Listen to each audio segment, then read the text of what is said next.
Bonjour à toutes et tous, merci d'être avec nous. Cellule supplémentaire, groupe de travail, la cellule chiffres. Donc je vais donner la parole au docteur Gérard Guillaume. Cette cellule a tellement de travail qu'elle n'est pas en synthèse aujourd'hui, mais le docteur Guillaume va nous donner juste quelques petits éléments. Et le travail de la cellule chiffres sera entièrement présenté lors de la prochaine conférence de presse. Donc, il s'agit, en analysant ces chiffres, ce n'est pas de ne pas minimiser l'ampleur de la crise, ni sa gravité, mais c'est d'essayer de rendre compte le plus objectivement possible des données et d'éclairer aussi sur le nombre d'hospitalisations, sur le nombre de sujets en réanimation, et ce qui permet d'avoir une idée assez précise du taux d'occupation des lits de réanimation.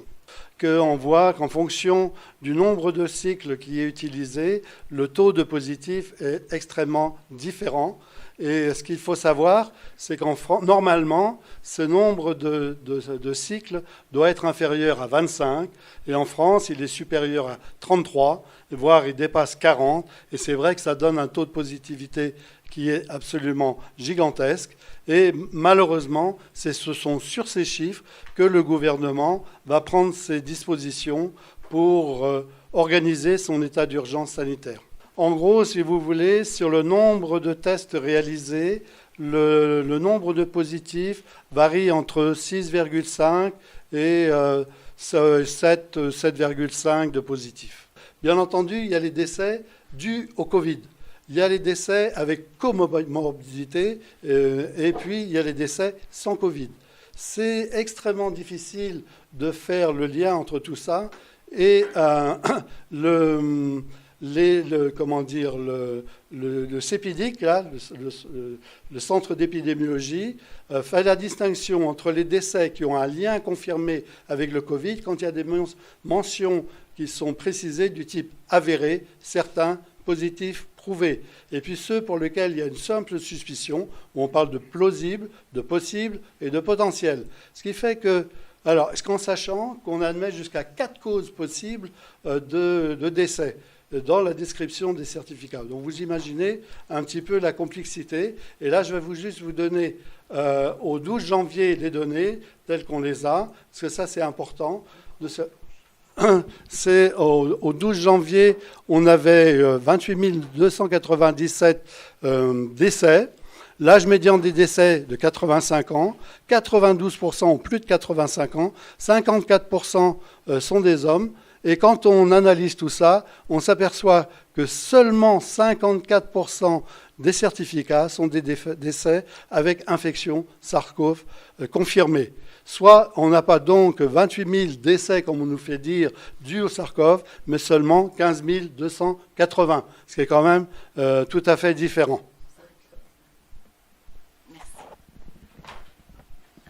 Alors, vous avez vu que Gérard est passionné du sujet, mais il y a beaucoup de choses à dire, mais ça va faire l'objet de la prochaine conférence de presse parce que Gérard ne travaille pas tout seul. Il y a également des mathématiciens donc dans ce groupe. Il y a d'autres personnes et d'autres chiffres qu'il faut que l'on vous donne et on voudrait faire ça au calme. Donc, vous donnez les bons chiffres, mais finalement, on va retenir ça. Au 12 janvier, la réalité de l'état de patients décédés de SARS-CoV-2, c'est en gros la moitié de ce qui est annoncé officiellement. Et effectivement, ce qui est très perturbant, ce sont les méthodes d'analyse, les chiffres qui sont différents selon les sources, y compris les sources de l'État. Et point très important aussi, c'est l'omerta qu'il y a manifestement sur la publication d'un certain nombre de chiffres, puisqu'on a du mal à avoir accès, par exemple, au PMSI, qui sont donc des fiches que les médecins remplissent au niveau hospitalier avec les causes de décès, les comorbidités, etc. Et ces fiches-là, par transparence, devraient nous être fournies et on n'a pas accès à tout cela. Donc, votre cellule creuse tous ces sujets et voilà, elle fera l'objet d'une grande communication avec beaucoup de diapositives et de schémas sur la prochaine conférence. Le sujet suivant, c'est l'importance de l'information des populations. Alors, d'abord, il y a une population, c'est la population médicale, parce que depuis l'appel